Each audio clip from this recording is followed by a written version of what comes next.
नमस्कार, मी वैदवी कथा आणि गोष्टी वैदवीसोबत या चॅनलवरती तुमचं मनपूर्वक स्वागत करते. तर आजची आपली कथा आहे श्रीकृष्ण जन्मकथा. श्रीकृष्ण जन्माची पौराणिक कथा.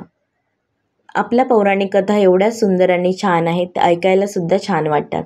तर त्यातीलच आहे एक कथा, श्रीकृष्ण जन्मकथा. मथुरेचा राजा उग्रसेन यांचा पुत्र कंस अत्यंत क्रूर आणि अत्याचारी होता. त्याने आपल्या पित्याला कारागृहात टाकून राज्य ताब्यात घेतले. कंसाला एक बहीण होती. त्या बहिणीचं नाव देवकी होतं. देवकीचा विवाह वासुदेव यांच्याशी झाला. विवाहाच्याच दिवशी आकाशवाणी झाली, कंसा, तुझा नाश देवकीच्या 8व्या पुत्राच्या हातून होईल. हे ऐकून कंस भयभीत झाला. त्याने देवकी व वासुदेव यांना कैदेत टाकले आणि देवकीच्या प्रत्येक संततीचा जन्म होताच त्यांना मारले. 6 पुत्रांचा निर्दयीपणे वध केला.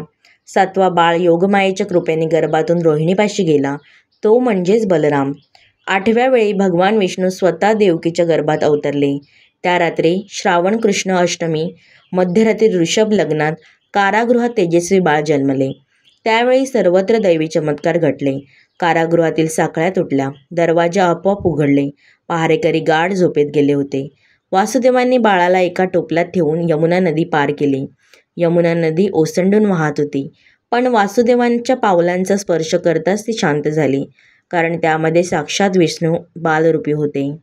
गोकुळात त्यांनी बाळ यशोदेच्या नवजात कन्येशी अदलाबदल केले. वासुदेवांनी कन्या कारागृहात आणली.